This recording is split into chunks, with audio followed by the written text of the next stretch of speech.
मी doctor Revati Rane, AMOGS public awareness committee chairperson. AMOGS बाईटच्या या भागात सर्वांचं स्वागत. आज 25 जुलै 2026 वर्ल्ड IVF डे.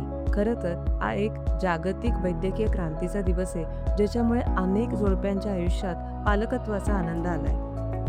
आजपासून 48 वर्षापूर्वी जगातल्या पहिल्या टेस्ट ट्यूब बेबीचा लुई ब्राऊनचा जन्म झाला.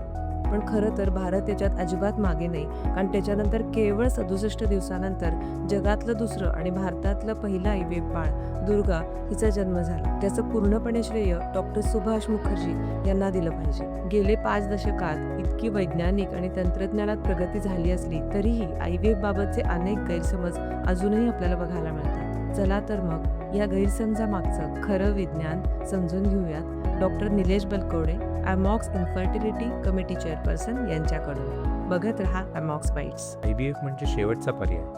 कुणी म्हणतं IVF हे निसर्गाविरुद्ध, कुणीतरी एवढंच म्हणतं की IVF मध्ये जन्माला आलेलं बाळ आमचंच असेल ना. चला आज या सर्व प्रश्नांची उत्तरं पाहूया. नमस्कार, मी डॉक्टर निलेश बलकवडे, अध्यक्ष महाराष्ट्र राज्य स्त्री आरोग्य आणि प्रसूतीशास्त्र संघटना इन्फर्टिलिटी कमिटी. आज IVFला सुरू होऊन 48 वर्ष पूर्ण होत आहेत आणि आजही काही प्रश्न विचारले जातात की IVF म्हणजे शेवटचा पर्याय का. मी हे सांगू इच्छितो की IVF हा कधीकधी पहिला आणि योग्य पर्याय ठरू शकतो. फॅलोपियन ट्यूब्स बंद असणं, स्त्री अंडकोशामध्ये बीजांची संख्या खूप कमी असणं, पुरुषांमध्ये शुक्राणूंचं प्रमाण अत्यल्प असणं, एंडोमेट्रिओसिस, अशा काही कंडिशन्समध्ये IVF हा एक अतिशय योग्य पर्याय ठरू शकतो. दुसरा आणि महत्त्वाचा गैरसमज की IVF म्हणजे हमखास यश.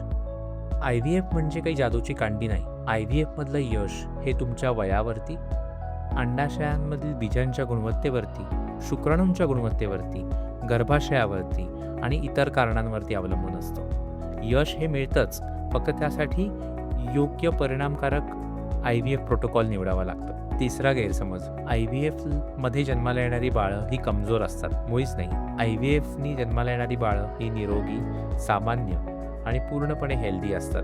गर्भ कुठे आणि कसा तयार झाला यापेक्षा गर्भाशयात वाढताना आपण काय काळजी घेतली हे अधिक महत्त्वाचं. आणखी एक गैरसमज, IVF फार वेदनादायक असतं किंवा कॉम्प्लिकेशन्स असतात. मुळीच नाही. आजकाल अत्याधुनिक उपचार पद्धतींमुळे IVF हे अत्यंत सुलभ पद्धत झालेली आहे. योग्य इंजेक्शन्स घेणं, सोनोग्राफी, ब्लड टेस्ट करणं आणि भूल देऊन स्त्रीबीजं काढणं, इतक्या सोप्या ट्रीटमेंटने IVF मध्ये बाळ जन्माला येऊ शकतं. त्यामुळे भय बाळगू नका. योग्य मार्गदर्शन आणि सायंटिफिक अप्रोच निवडा.